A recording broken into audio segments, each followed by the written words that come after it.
السلام علیکم ورحمۃ اللہ وبرکاتہ۔ سامعین کرام، امید کرتا ہوں کہ آپ حضرات خیر و عافیت سے ہوں گے۔ آج ہم جس ٹاپک پر بات کرنے والے ہیں وہ یہ ہے کہ دنیا کو فوجی سسٹم کس نے دیا، سب سے پہلے آرمی والوں کو کس نے تعینات کیا۔ تو جب ہم تاریخ کا مطالعہ کریں گے، ہسٹری کا اسٹڈی کریں گے تو ہمیں معلوم ہوگا کہ حضرت ابوبکر رضی اللہ تعالیٰ عنہ کے زمانے میں فوج کا کوئی باقاعدہ محکمہ نہیں تھا۔ حضرت عمر رضی اللہ تعالیٰ عنہ نے 15 ہجری میں ولید بن ہشام کے مشورے سے ایک مستقل اور منظم صیغہ فوج قائم کیا۔ قریش اور انصار کے نام رجسٹروں میں درج کرا کے ان کے رتبوں کے لحاظ سے تنخواہیں مقرر۔ جو لوگ جنگ بدر میں شریک ہوئے تھے ان کی تنخواہیں سب سے زیادہ تھیں۔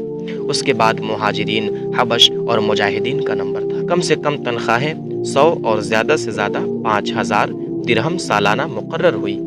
سپاہیوں کی بیوی بچوں کو بھی وظیفے ملتے تھے۔ غلاموں اور ان کے آقاؤں کے برابر تنخواہیں ملتی تھی۔ فوج 2 حصوں میں ڈیوائیڈ تھی، ایک وہ جو ہر وقت جنگی مہمات میں مشغول اور مستقل فوجی چھاونیوں میں رہتی تھی، گویا یہ باقاعدہ فوج تھی۔ دوسری وہ جو اپنے گھروں میں رہتے تھے لیکن بوقت ضرورت ان فوجیوں کو بلا لیا جاتا تھا، انہیں بھی تنخواہیں ملا کرتی تھی۔ آج کل کی اصطلاح میں ایسی فوج کو ریزو فوج کہتے ہیں۔ حضرت عمر رضی اللہ تعالیٰ عنہ تمام مفتوحہ علاقوں میں فوجی مراکز قائم کر رکھے تھے، جن میں مدینہ، کوفہ، بصرہ، موصل، فسطاط، دمشق، حماس اور اردن بہت مشہور تھے۔ کوفہ، بصرہ اور فسطاط کے شہر تو محض فوجی مراکز بنانے کے لیے آباد کیے گئے تھے۔ ان مرکزوں میں فوجی ضروریات کے پیش نظر یہ تمام انتظامات بھی موجود تھے۔ کون انتظامات؟ سپاہیوں کے رہنے کے لیے باریکی بینی ہوئی تھی۔ گھوڑوں کے لیے بڑے بڑے استبل تھے جہاں 4-4 ہزار گھوڑے ہر وقت ساز و سامان سے لیس رہتے تاکہ فوری ضرورت پر انہیں کام میں لایا جا سکے۔ ہر استبل کے ساتھ چراگاہیں تھیں۔ عمدہ نسل کے گھوڑوں پر خاص توجہ دی جاتی تھی۔ ان مقامات پر فوج کا نام وغیرہ درج کرنے کے لیے اور تنخواہ کا حساب و کتاب لگانے کے لیے باقاعدہ دفتر ہوتے تھے۔ سپاہیوں کو رسد اور کپڑا مہیا کرنے کے لیے الگ دفتر اور اسٹور روم کھلے ہوئے تھے۔ دیگر چھوٹی چھوٹی چھاونیوں کو سامان رسد انہی مقامات سے بھیجا جاتا تھا۔ ان بڑی بڑی چھاونیوں کے علاوہ اکثر مقامات پر چھوٹی چھوٹی چھاونیاں بھی بقدر ضرورت موجود تھیں۔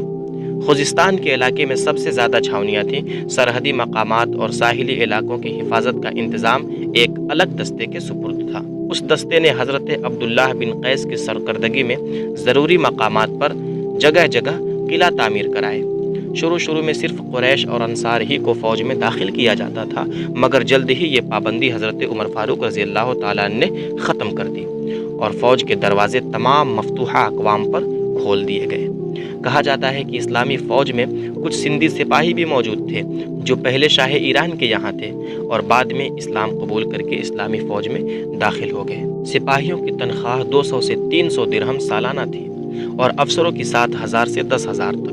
فوجیوں کی بیوی بچوں کو الگ وظیفے ملتے تھے۔ تنخواہ کے علاوہ ہر سپاہی کو مہینے میں خوراک کے لیے 1 من غلہ، 12 سیر روغن زیتون یعنی زیتون کا تیل اور 12 سیر سرکہ ملتا تھا۔ فوج کی صحت اور آرام و رہائش کا خاص خیال رکھا جاتا تھا، کیونکہ 17 ہجری میں مدائن کی فتح کے بعد ناموافق آب و ہوا کے باعث سپاہیوں کی صحت پر بہت برا اثر پڑا۔ تو حضرت عمر فاروق رضی اللہ تعالیٰ نے سپہ سالار کو حکم دیا کہ موسم بہار میں فوجیوں کو سرسبز و شاداب مقامات پر لے جایا کریں۔ چھاونیوں کا انتخاب کرتے وقت آب و ہوا کا خاص خیال رکھا جاتا تھا۔ سپاہیوں کے رہنے کے لیے باریکی، وسیع کشادہ اور ہوادار بنائی جاتی تھی۔ ہر چھاونی کے ساتھ جسمانی ورزش اور جنگی مشقوں کے لیے کھلے میدان چھوڑے جاتے۔ شہ سواری، تیر اندازی، تیراکی اور رنگے پاؤں دوڑنے کی مشق ہر سپاہی کے لیے ضروری تھی۔ گرم ملکوں پر سردیوں اور سرد ملکوں پر گرمیوں میں فوج کشی ہوتی۔ ہر فوج کے سپہ سالار کا الگ افسر، خزانہ، محاسب، قاضی، ٹرانسلیٹر اور ڈاکٹر بھی ہوتے تھے۔ جمعہ کے دن عام چھٹی رہتی تھی اور سال میں 1-2 دفعہ ویسے بھی چھٹی مل جاتی تھی۔ کسی سپاہی کو 4 ماہ سے زیادہ دور رہنے پر مجبور نہیں کیا جاتا۔ سب سے اچھا قانون مجھے یہی لگا کہ کسی بھی فوجی کو 4 ماہ سے زیادہ ڈیوٹی پر رہنے پر مجبور نہیں کیا جاتا تھا۔ خبر پہنچانے اور جاسوسی کا نہایت مکمل انتظام تھا۔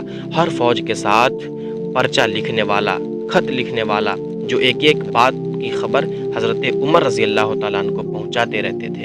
اس کا بڑا فائدہ یہ تھا کہ اسلامی فوجیں جس حصہ میں بھی ہوتی، حضرت عمر رضی اللہ تعالیٰ عنہ ان کی نقل و حرکت اور پوزیشن سے پورے طور پر آگاہ رہتے اور حسب ضرورت ہدایات بھیجتے رہتے، آرڈرز بھیجتے رہتے۔ اس طرح گویا فوجوں کی کمان خود حضرت عمر فاروق رضی اللہ تعالیٰ عنہ کے ہاتھ میں ہوتی۔ تو معلوم ہوا کہ سب سے پہلے دنیا کو اگر کسی نے فوج دیا ہے، فوج فورس دیا ہے، تو وہ کوئی اور نہیں بلکہ اسلام کا ایک خلیفہ حضرت عمر فاروق رضی اللہ تعالیٰ عنہ نے دیا ہے۔ اللہ تبارک و تعالی ہم سب کو دین کی سمجھ حاصل کرنے کی توفیق خیر رفیق عطا فرمائے، اور اپنے اسلام کے حوالے سے ہمیں پڑھنے، سمجھنے اور دوستوں کو سمجھانے کی بھی توفیق خیر رفیق عطا فرمائے۔ ملتے ہیں اگلی ویڈیو میں، تب تک کے لیے خدا حافظ۔